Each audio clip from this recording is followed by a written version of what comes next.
비시디아 안디옥을 떠난 이제 바울과 바나바 일행이 동남쪽으로 한 160km 정도 굉장히 먼 거리를 여행해서 도착한 도시가 바로 이 이고니온이라는 도시입니다. 이곳에서 어떤 일이 일어났는가? 오늘 우리가 읽은 본문 14장 1절과 2절에 보면 이곳에서 일어났던 일들에 대한 간략한 묘사가 나와 있습니다. 우리가 읽은 본문을 메시지 성경에는 이렇게 번역을 하고 있습니다. 많은 무리가 복음을 듣고 믿게 되었으나 믿지 않는 유대인들이 바울과 바나바에 대한 허위 사실을 유포하여 사람들의 마음에 불신과 의혹에 씨를 뿌렸다라고 했습니다. 두 가지 일이 일어난 것이죠. 많은 사람들에게 복음을 전했을 때 그 복음을 들은 많은 무리가 복음을 듣고 구원받고 주님께 돌아오는 역사가 일어났습니다.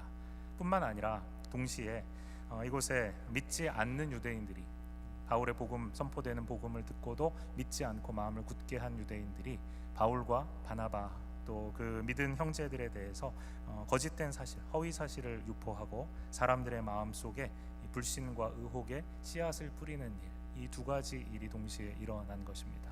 복음이 전파되고 그 복음이 전파되는 것에 대한 저항, 이것이 일어난 것이죠. 여러분, 복음이 증거될 때, 교회가 세워질 때, 또 힘을 잃은 교회가 다시 한번 성령으로 말미암아 충만해지며 교회가 새로워지는 일이 일어날 때, 능력을 잃어버린 교회가 성령으로 말미암아 성령의 능력을 다시 회복하게 되는 일이 일어날 때, 하나님의 말씀이 말씀으로 선포되어지기 시작할 때 성령께서 강하게 일하시기 때문에 그와 같은 일들이 일어납니다. 성령께서 강하게 일하실 때 동시에 일어나는 역사는 바로 오늘 이 본문에서 보는 것처럼 사탄의 역사입니다. 성령이 강하게 일하시면 일하실수록 악한 영들 또한 강하게 저항하기 때문에 그렇습니다. 많은 사람들이 복음을 믿고 구원받았습니다. 이고니온에서 이와 같은 놀라운 하나님의 역사가 일어나니까 사탄은 믿지 않는 유대인들을 선동해서 복음을 증거하는 바울과 바나바, 그리고 그 복음을 들은 형제들에 대해서 악한 마음, 악감을 품게 만듭니다. 특별히 영적인 리더인 바울과 바나바에 대한 거짓말들을 퍼뜨립니다. 이런 허위 사실들을 들은 사람들이 흔들리게 되죠. 그들의 마음에 일단 불신과 의혹의 씨앗이 뿌려지게 되니까 복음을 전하는 바울과 바나바에 대한 신뢰를 잃어버리게 됩니다. 복음 전도를 가로막는 사탄의 가장 효과적인 전략 중에 하나가 복음 자체를 공략하는 것이 아니라 공격하는 것이 아니라 복음을 전하는 전도자, 복음을 전하는 증거자, 설교자를 공격하는 것입니다. 복음의 메시지, 하나님의 말씀을 공격하지는 않습니다. 그러나 그 복음을 전하는 사람을 공격하는 것이 훨씬 쉬운 일이기 때문에 그 일을 합니다. 복음을 전하는 사람에 대한 불신, 복음을 전하는 사람에 대한 의혹의 씨앗을 사람들의 마음속에 가만히 심어주는 것입니다. 이렇게 되면 자연스럽게 하나님의 말씀에 대해서, 그 복음에 대해서 사람들의 마음이 닫히게 됩니다. 복음을 공격하지 않아도 그 복음을 전하는 사람을 공격하면 아주 쉽게 사람들로 복음을 듣지 못하도록 만들 수 있는 것이죠. 이것이 사탄의 전략 중에 하나입니다. 오늘날도 사탄은 같은 전략을 사용합니다. 설교자를 유혹해서 할 수만 있으면 설교자를 넘어뜨리기 위해서 애를 씁니다. 목회자를 재짓도록 만듭니다. 하나님의 말씀을 공격하는 것이 아니라 하나님의 말씀 들으라는 것입니다. 그러나 그 말씀을 전하는 사람을 공격합니다. 영적 지도자가 교만하여서 넘어질 수도 있고, 죄를 지어서 넘어질 수도 있고, 유혹을 받아서 넘어질 수도 있죠. 이렇게 영적 지도자가 넘어지게 될 때 교회는 말할 수 없는 타격을 입게 됩니다. 만약에 영적 지도자가 굳건하게 서서 흔들리지 않고 유혹을 이겨내면서 영적 전쟁을 잘 감당해 나간다면 어떻게 할까요? 사탄은 그 별명이 거짓의 영입니다. 오늘 이고니온에서 그런 일이 일어났죠. 바울과 바나바가 든든하게 하나님의 말씀 가운데 서서 복음을 담대하게 증거하고 있습니다. 그와 같은 일을 할 때, 하나님의 복음을 든든하게 서서 복음을 전하고 있을 때, 그렇게 바울과 바나바가 하나님의 말씀, 하나님께 붙들려서 쓰임받고 있음에도 불구하고 이 영적인 지도자에 대한 불신과 의혹의 씨앗들을 성도들의 마음속에 심어 놓는 것입니다. 일단 이와 같은 불신과 의혹의 씨가 성도들의 마음속에 뿌려지기만 하면 그 다음에는 그와 같은 씨앗들은 저절로 자라나게 됩니다. 말이 말을 낳고 거짓이 사실처럼 포장되고 나중에는 무엇이 진짜고 무엇이 가짜인지 구분할 수도 없게 되는 일들이 일어납니다. 이렇게 되면 바울과 바나바처럼 영적으로 바로 서 있는 지도자라고 할지라도 더 이상 하나님의 말씀을 가르치고 그 말씀을 선포하는 것이 굉장히 어려워지는 일들이 일어납니다. 사람들이 영적 지도자에 대한 불신 때문에 설교자에게 마음을 닫아버리는 일들이 일어나기 때문에 그렇습니다. 이고니온에서 바울과 바나바가 겪고 있는 이 상황 속에서 그러면 바울과 바나바는 이와 같은 사탄의 공격에 어떻게 대항을 했을까?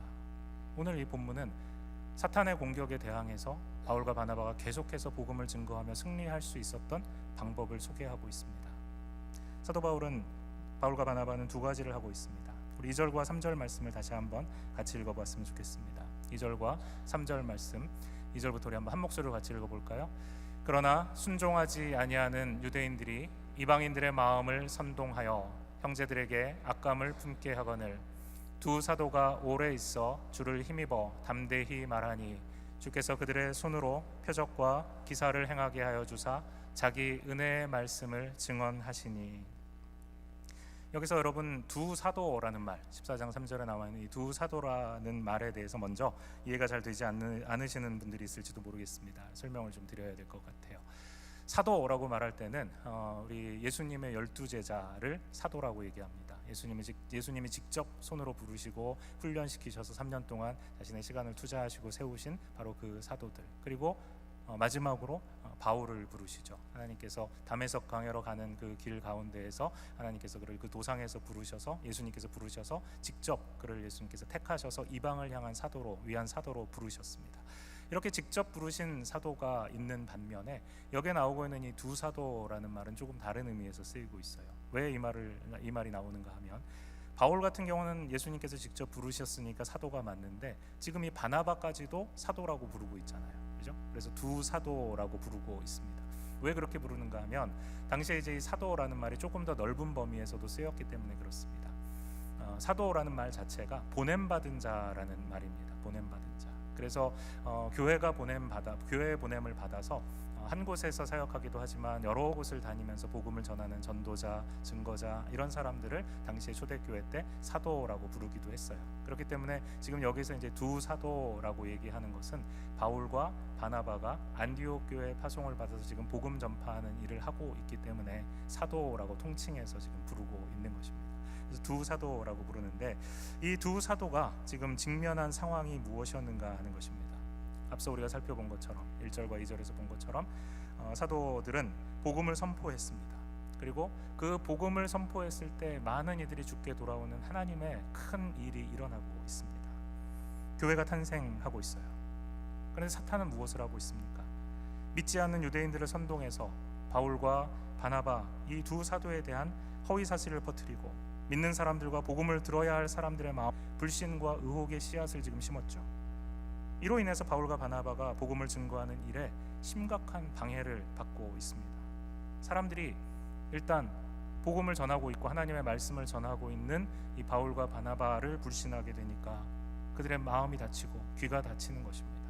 복음을 들을 수가 없는, 하나님의 말씀이 선포되어지고 있지만 그 하나님의 말씀을 듣기가 힘든 상태가 되어버린 거죠. 두 사도가 이런 상황에 어떻게 대처하고 있는가 하는 것입니다. 더 이상 우리 이곳에 있을 수 없겠다 라고 말하면서 이들을 버리고 발에서 먼지를 떨어버리고 다른 도시로 이들이 떠나버렸을까요? 사람들에게 자신들을 믿어달라고 신뢰를 회복하기 위해서 사람들을 찾아다니면서 자기 변명을 하고 의심을 해소하기 위해서 노력했나요?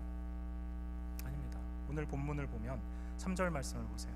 두 사도는 이런 어려운 상황 속에서 두 가지 굉장히 중요한 선택을 하고 있습니다. 첫 번째, 그들은 그곳에 오래 머물러 있었다라고 말합니다. 오래 머물러 있었다. 두 번째는 주를 힘입어 담대히 말했다라고 했습니다. 오래 머물러 있고 주를 힘입어 담대히 말하고, 이 두 가지 결과가 무엇인가? 하나님께서 은혜의 말씀을 증언하게 하신 것입니다. 하나님의 은혜의 말씀이 계속 증거되도록 한 것입니다. 첫 번째로 그들이 선택한 것, 그곳에 오래 머물렀다라는 것입니다. 자신들에 대한 불신과 의혹이 있고 그것으로 말미암아 복음 증거, 하나님의 말씀을 선포하는 일이 현저하게 지장을 받고 있습니다.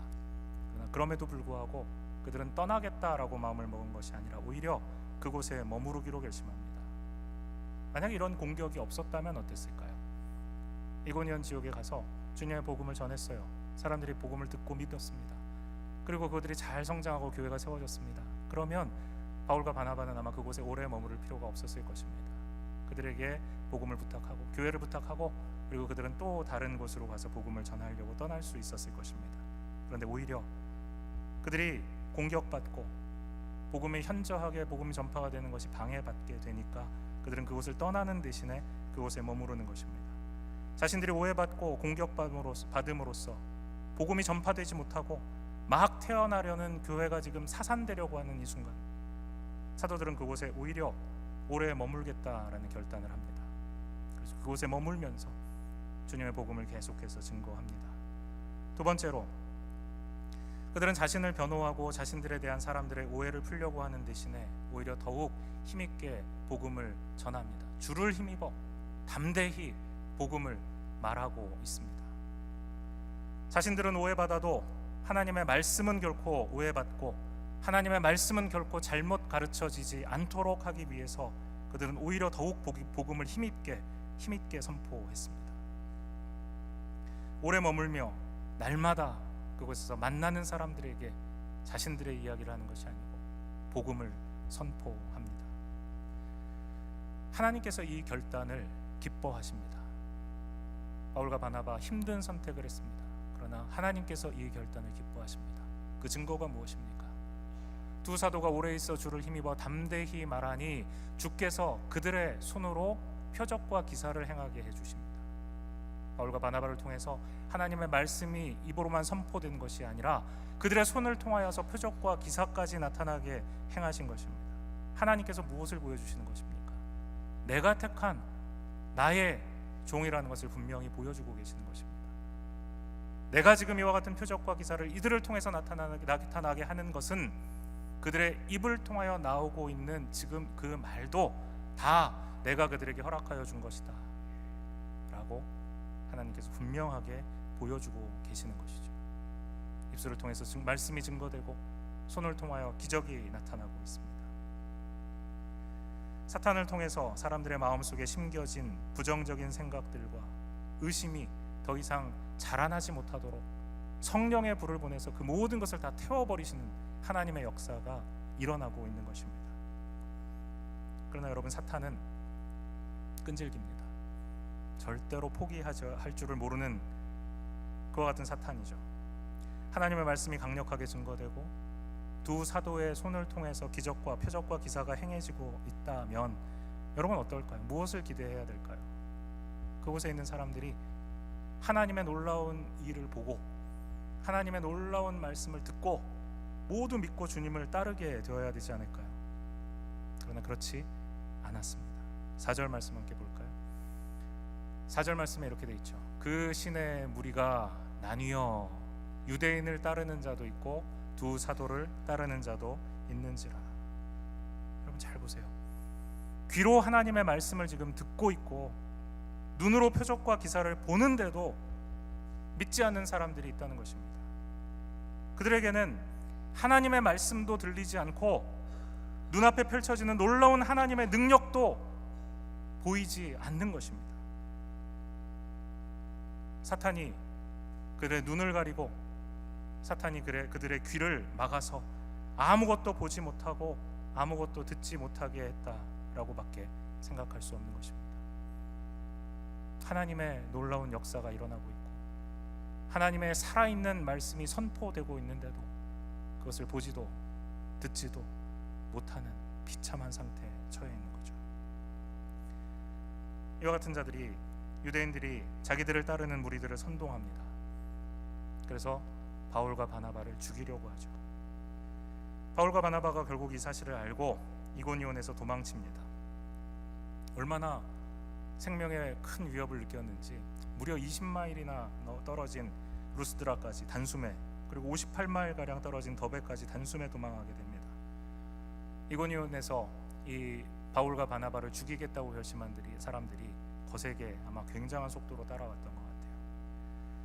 바울과 바나바가 온갖 반대와 비난에도 불구하고 마지막 순간까지. 그 마지막 순간이 무엇입니까? 죽이겠다고 달려드는 사람들이 생명의 위협을 느끼는 그 순간까지, 그 마지막 순간까지 그곳에 머물러서 담대히 복음을 증거했습니다. 그리고 하나님께서 표적과 기사를 보여주심으로써 그곳에 하나님의 복음이 선명하게 증거될 수 있도록 하셨습니다. 오늘 말씀을 보시면서 우리는 사실을 배웠으면 좋겠습니다. 복음이 증거되고 교회가 세워지고 성령의 역사가 교회 안에 일어날 때 강력한 사탄의 공격도 함께 따라오게 된다는 것입니다. 복음이 전해질 때, 하나님의 말씀이 전파될 때 모든 사람들이 다 감사함으로써 말씀을 받고 구원받아서 평화롭고 천국 같은 공동체를 이루어가면 너무나도 좋겠지만, 성경에서 우리가 만나게 되는 많은 공동체들, 교회는 현실에 그렇지 않은 경우들이 많습니다. 오히려 문제와 갈등이 없었던 교회가 없었습니다. 그러므로 문제와 갈등이 있을 때 그와 같은 부정적인 면만 보아서는 안 됩니다. 그 문제와 갈등이 있음에도 불구하고 하나님께서 지금 행하시고 계시는 큰 일을 보아야 합니다. 사탄의 공격 앞에 하나님이 행하고 계시는 일은 보지 못하고 우리의 마음속에 사탄이 가만히 심어놓은 거짓의 씨앗들이 그냥 자라나도록 내버려 두어서는 안 됩니다. 그와 같은 씨앗들은 순식간에 잡초와 같이 우리의 영혼을 다 덮어버리게 됩니다. 그리고 우리의 눈을 가리고 우리의 귀를 막아서 결국 하나님의 말씀을 듣지 못하게 만듭니다. 사도 바울이 고린도전서 2장 9절에서 10절 말씀에 이렇게 얘기합니다. 하나님이 자기를 사랑하는 자들을 위하여 예비하신 모든 것은 눈으로 보지 못하고 귀로 듣지 못하고 사람의 마음으로 생각하지도 못하였다 함과 같으니라. 오직 하나님이 성령으로 이것을 우리에게 보이셨으니, 성령으로 이것을 우리에게 보이셨으니, 성령은 모든 것 곧 하나님의 깊은 것까지도 통달하시느니라. 영적인 눈으로 보지 못한다면 우리는 볼 수 없는, 영적인 마음을 열고 들으려 하지 않는다면 들을 수 없는 것이 바로 이와 같은 하나님의 놀라운 구원의 역사라는 사실입니다. 그러므로 하나님께서 큰 일을 행하시려고 할 때, 그래서 동시에 사탄의 공격이 거세게 일어날 때 눈으로 보인다고, 귀에 들린다고, 내 마음속에 드는 생각이라고 해서 그것을 다 믿어서는 안 됩니다. 절대로 그래서는 안 됩니다. 오직 하나님의 깊은 것까지도 다 아시는 성령님의 뜻을 구하며 그 뜻을 깨달아야 합니다. 영적인 눈으로 상황을 바라보아야 합니다. 그러므로 우리는 더욱 말씀 앞에 서야 하고 더욱 기도 가운데 주님 앞에 나아가야 합니다.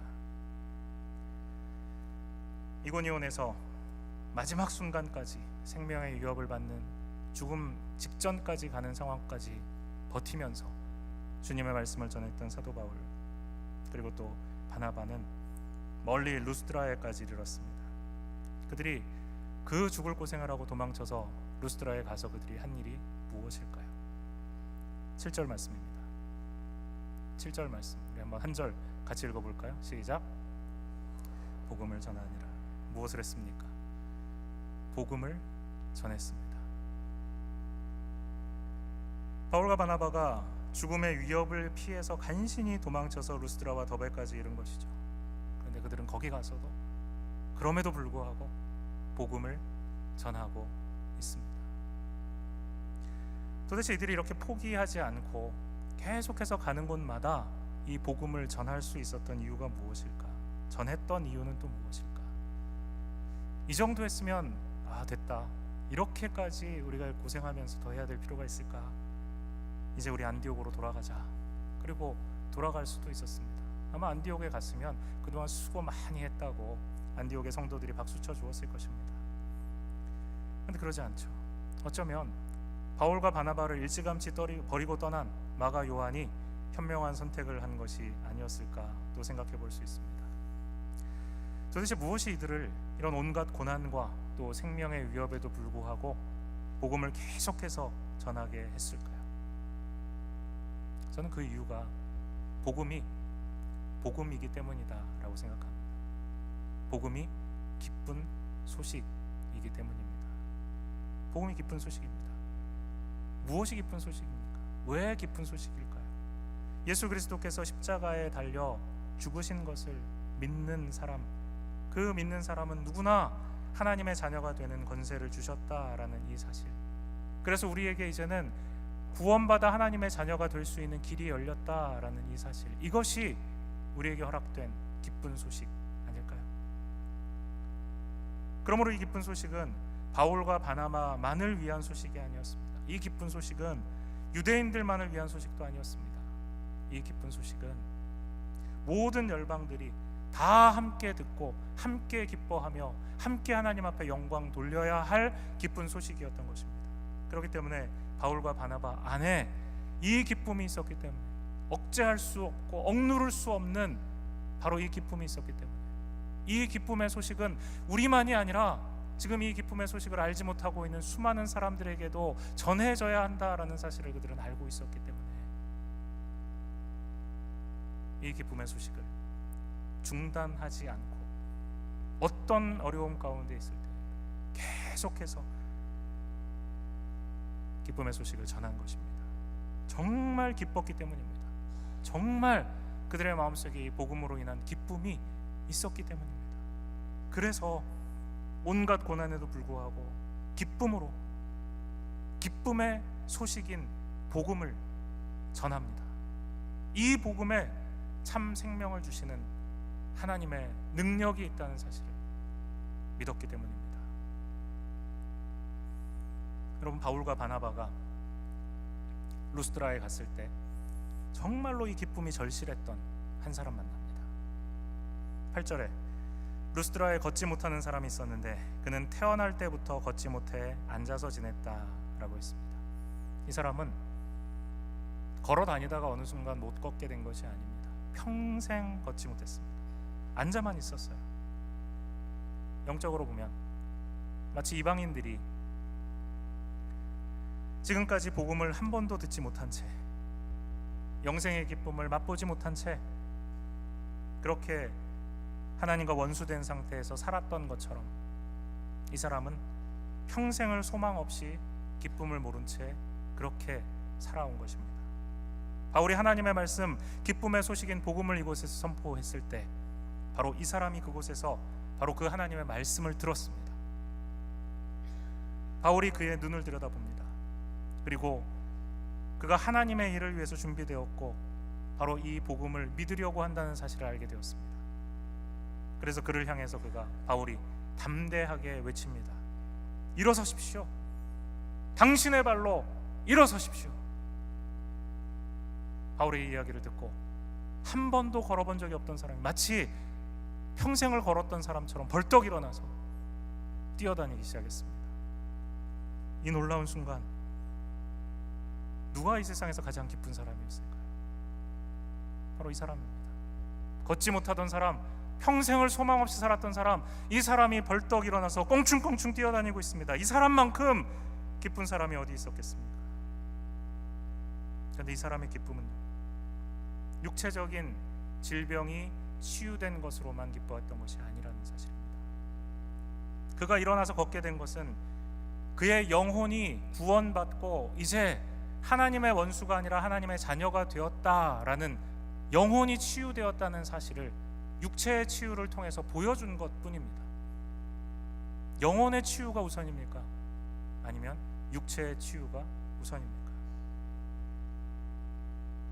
만약에 나면서부터 걷지 못했던 이 사람이 육체적인 치유를 받지 못했다면 어땠을까요? 바울이 그에게 일어나라고 말하지 않았어요. 그러나 그에게 구원받을 만한 믿음이 있었기 때문에 바울을 통해 선포되는 하나님의 말씀을 듣고 그 영혼은 구원받았어요. 그렇다면 이 사람의 기쁨은 반쪽짜리 기쁨일까요? 아닐 것입니다.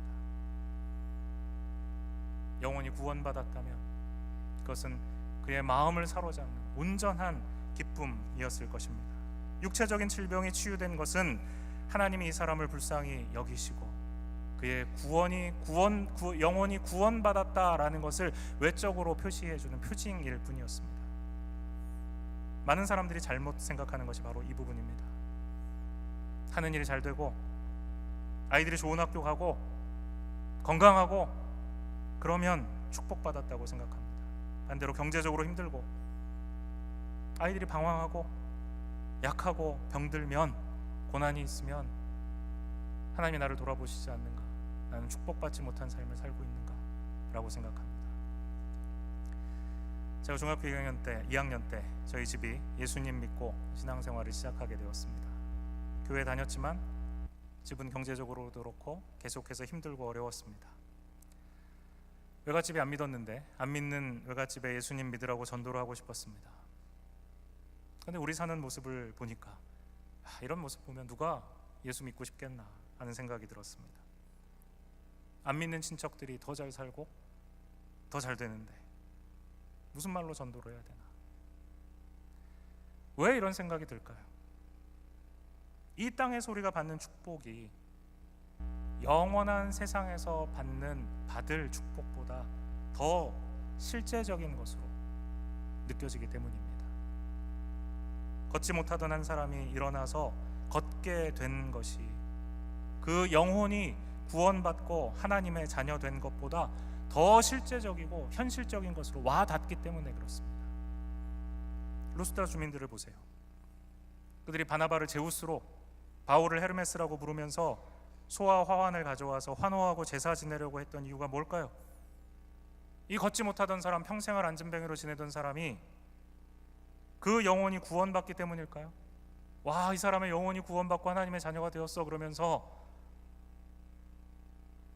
놀라운 축제를 지금 벌이고 있는 건가요? 아니죠. 이들이 이 일을 하는 것은 이 안진뱅이였던 이 사람이 일어나는 기적을 보았기 때문입니다. 그의 육체가 치유되는 것을 보았기 때문이에요. 그래서 이런 능력을 행할 수 있는 것은 자신들이 믿는 바로 그 신들 뿐일 것이라고 생각하면서 제사장이 소를 끌고 오고 화환을 들고 오고 난리법석을 부리면서 제사를 지금 지내려고 하는 것이죠. 바울과 바나바가 처음에 이들의 언어 루스디아에서 쓰이는 말을 이해할 수가 없어서 무슨 일이 벌어지고 있는지를 몰랐던 것 같습니다. 그러다가 지금 이들이 왜 이런 일을 하고 있는지, 무슨 일을 하려고 하는지 하는 것을 깨닫게 되니까 어떻게 합니까?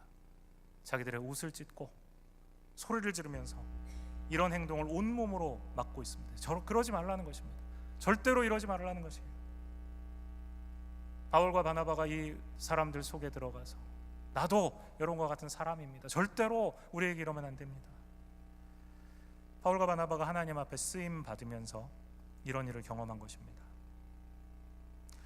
우리 모두가 크던 작던 간에 하나님께서 부르신 일에 쓰임 받습니다. 큰 일이든 작은 일이든 하나님이 우리를 사용하고 계십니다. 그러나 하나님을 위한 일에 쓰임 받다가 하나님께 돌아가야 할 영광, 하나님께만 돌아가야 할 영광이 조금이라도 나에게 온다라고 느껴진다면 그 즉시 우리는 사도들처럼 옷을 찢고 하나님의 영광을 가로채는 일을 피해야 합니다. 지난 금요일에 우리가 이 자리에서 샤인 찬양 집회를 했어요. 많은 성도님들이 함께 모여서 뜨겁게 찬양하고 주님 앞에 기도했습니다. 찬양을 인도하던 간사님이 이런 고백을 했습니다. 혹시 내가 하나님의 등대라고 생각하고 있는 것은 아닌가? 하나님만이 등대이시고 하나님만이 빛을 비춰주실 수 있는 하나님만이 빛이신데 혹시 찬양을 인도한다고 내가 이 자리에 서서 그 하나님의 등대가 나라고 착각하고 있는 것은 아닐까? 이 고백을 들으면서 저도 다시 한번 저 자신을 돌아보았습니다.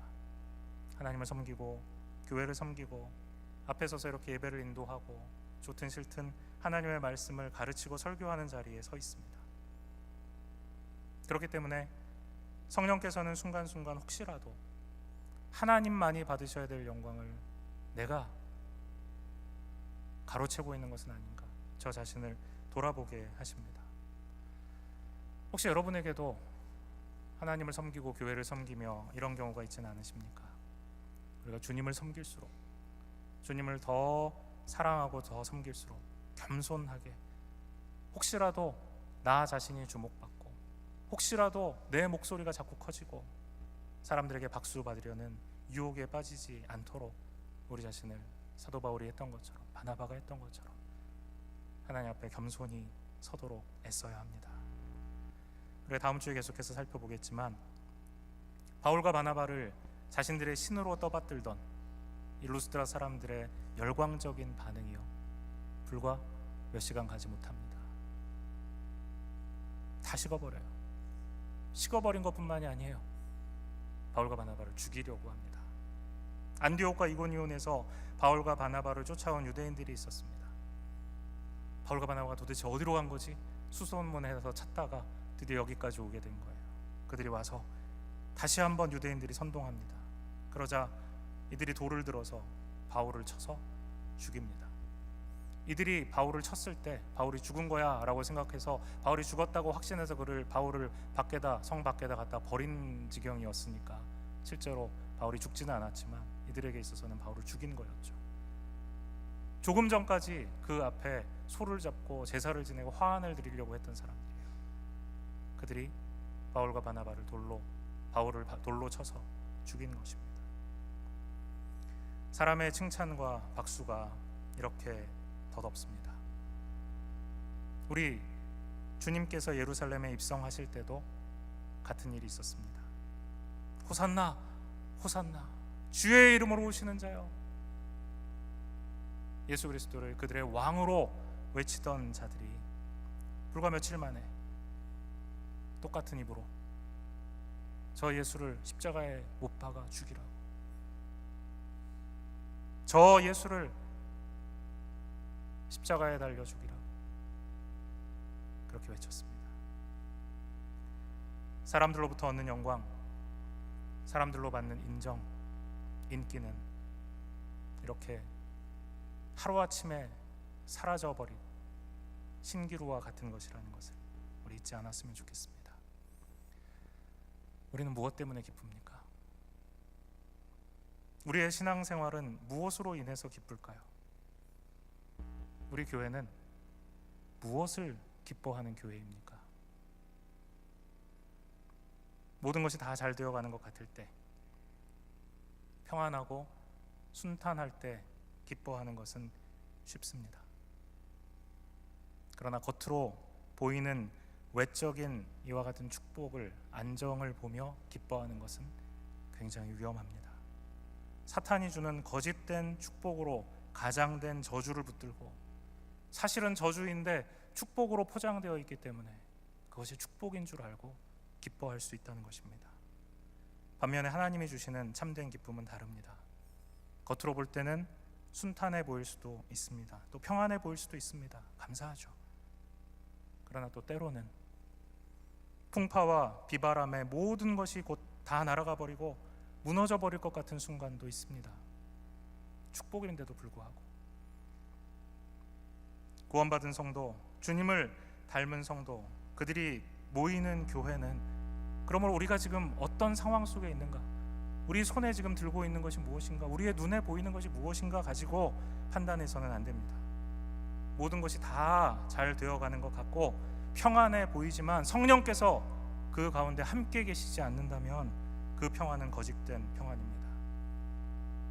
반대로 모든 것이 힘들고 어렵고 갈등이 불거져 나오는 것 같은 그런 상황일지라도 성령께서 함께 계시고 하나님이 그 가운데 일하고 계시다면 그 상황은 반드시 해결될 상황이고 축복의 상황입니다. 오히려 그 어려움들 통해서 하나님이 원하시는 공동체가 하나님의 손에 의해 다듬어져 가고 있다는 것을 기억하십시오. 돌이 조각가의 손에 들려진 끌과 정을 통해서 깎아지지 않으면 그 돌은 조각가가 원하는 작품이 되어질 수 없습니다. 돌의 입장에서는 아픈 일이지만 그러나 그럼에도 불구하고 그 과정을 겪어 나가야만 예술가가 원하는 마스터피스가 나오는 것입니다. 우리가 잘 아는 찬양, 우리가 이따가 부를 찬송이죠. 찬송가 413장. 찬송을 작사한 분이 호레이시오 스패포드라는 사람입니다. 이 사람은 시카고의 성공한 변호사였을 뿐만 아니라 린드 대학교, 또 시카고 의과대학 법리학 교수, 노스트웨스턴 장로교 신학교 이사, 또 운영자였습니다. 뿐만 아니라 우리가 잘 알고 있는 놀라운 복음 전도자 D.L. 무디의 절친한 친구였기도 했습니다. 그래서 무디가 섬기던 교회의 회계 집사, 또 주일학교 교사로도 섬겼던 신실한 사람이었어요. 1871년 시카고에 대화재가 있었죠. 바로 이때 이 호레이시오 스패포드의 많은 재산들이 다 날아가 버렸습니다. 그리고 이 재난을 당하기 직전에는 급성 전염성 피부 질환으로 첫째 아들을 잃었습니다. 이런 엄청난 시련 앞에 스패포드와 그 가족들이 이제는 우리가 좀 휴식이 필요하다. 이와 같은 아픔을 우리가 이겨내려면 우리가 좀 새로운 상황 속에 좀 우리가 쉼이 좀 필요하겠다라고 생각했습니다. 그래서 1873년 2년 후죠. 아내와 네 딸과 영국 유럽 여행을 가기로 했습니다. 그리고 유럽에서 마침 무디 목사님이 집회를 하고 계셨기 때문에 가서 집회에도 참여하고 또 목사님 일도 좀 도와드리고 그래야 되겠다라고 이제 했어요. 딸과 네 딸과 아내 그리고 이 스패포드 이분이 같이 배를 타고 이제 출발을 하려고 했습니다. 출발하기 직전에 일이 생겼어요. 그래서 이 스패포드는 배에서 내립니다. 먼저 가라고. 내가 곧 따라가겠다. 1873년 11월 15일 이 배를 많은 승객을 태운 프랑스 여객선 뉴욕항을 출발합니다. 아내와 이 딸들을 태운 배가 순항하는 것 같았어요.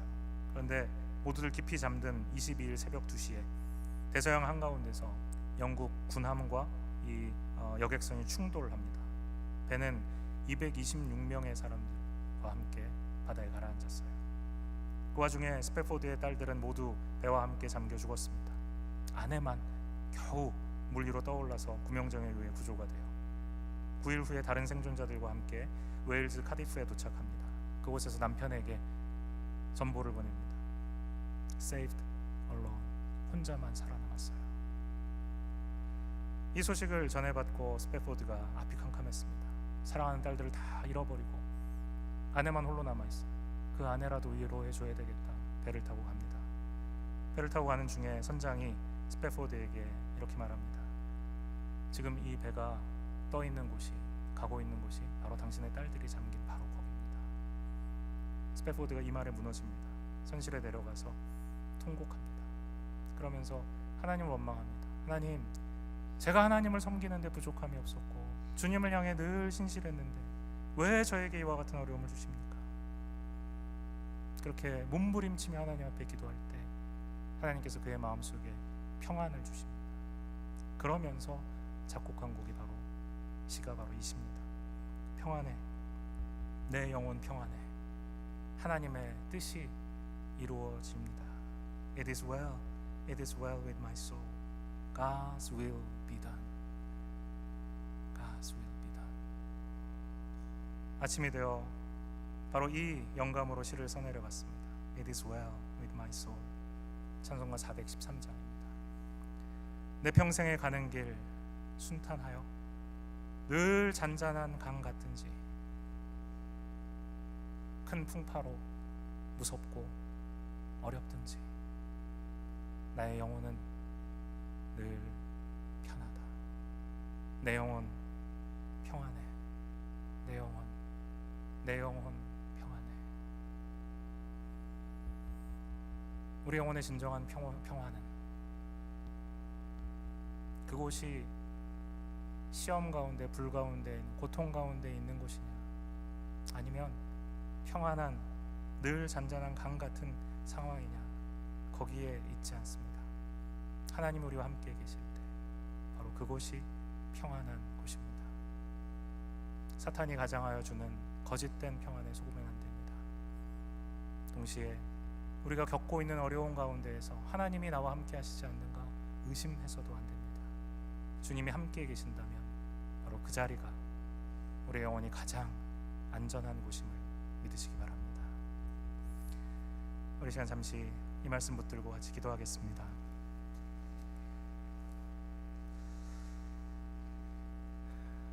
자리에서 일어나셔서 찬송가 413장 바로 이 찬송 함께 하면서 이 찬송의 고백이 바로 나의 고백이 될 수 있게 해달라고 우리 마음 가운데 간절히 부르짖으며 하나님 앞에 기도했으면 좋겠습니다.